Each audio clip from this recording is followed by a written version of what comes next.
Apa yang membedakan orang dengan penghasilan 10 juta per bulan dan 10 miliar per bulan? Apa yang membedakan mereka? Mari kita bahas kelima tahapan ini.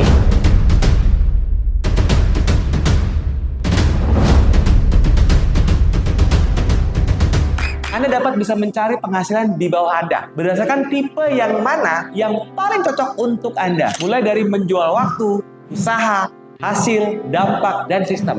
Orang yang pertama adalah mereka yang menjual waktu. Mereka saat ini bekerja secara profesional di sebuah perusahaan. Bayangkan, gaji kotor mereka 10 juta per bulan. Demi jam kerja 8 jam sehari. Selama 5 hari seminggu, selama 4 minggu. Jika Anda menghitungkan pendapatan per jam mereka sebesar itu, tahap pertama, sulit untuk mencapai penghasilan 10 juta per bulan. Apalagi lebih. Tapi jangan kecil hati. Jika Anda berpikir bagaimana Anda bekerja lebih keras atau lebih pintar.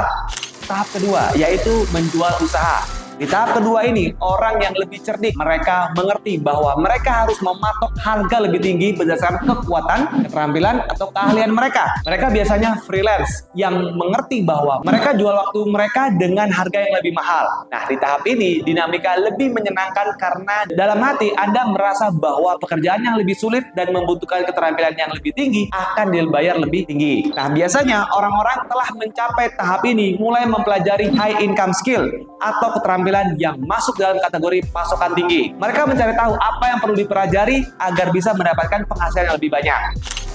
Di tahap ini, tidak peduli berapa lama waktu Anda habiskan atau seberapa besar keterampilan yang Anda miliki. Yang penting Anda adalah bisa menjadi orang yang bernilai, berikan berdasarkan hasil yang dihasilkan. Bahkan sebagai seorang karyawan, jika Anda berhasil melakukan kampanye yang sukses yang bisa meningkatkan omset perusahaan hingga 10 miliar, Anda bisa mendapatkan bonus berdasarkan presentasi tersebut. Anda tidak lagi menjual waktu atau usaha, tetapi menjual hasil yang dapat memberikan dampak positif bagi perusahaan atau orang lain. Ini juga berlaku untuk pekerjaan seperti menjadi seorang konsultan atau agensi properti, gitu ya.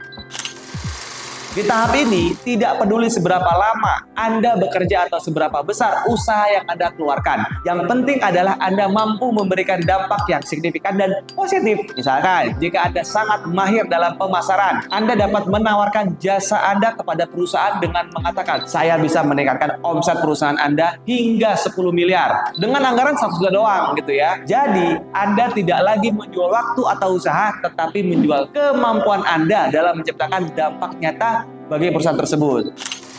Nah, ini ada tahap yang kelima, di mana Anda menjual sistem. Di tahap ini, tidak ada lagi batas waktu untuk hasil. Sistem yang Anda bangun sejak tahap pertama dapat Anda gunakan di sini. Misalkan, Anda dapat memiliki 100 orang yang membantu Anda menyelesaikan masalah dan Anda akan dapat mencari uang dengan lebih efektif. Namun, tidak banyak orang yang berani melakukannya karena mereka merasa bahwa mereka membuang uang dan tidak menghasilkan keuntungan. Di tahap yang kelima ini, Anda harus mengubah mindset Anda. Melakukan perekrutan dan membangun sistem adalah sebuah investasi, bukan pemborosan uang. Selama Anda dapat merencanakan dengan baik, ini termasuk dalam kategori bisnis dari sudut pandang seorang investor. Banyak pembicara dan pelatih bisnis membahas konsep ini, namun ada salah satu hal yang perlu diperjelas.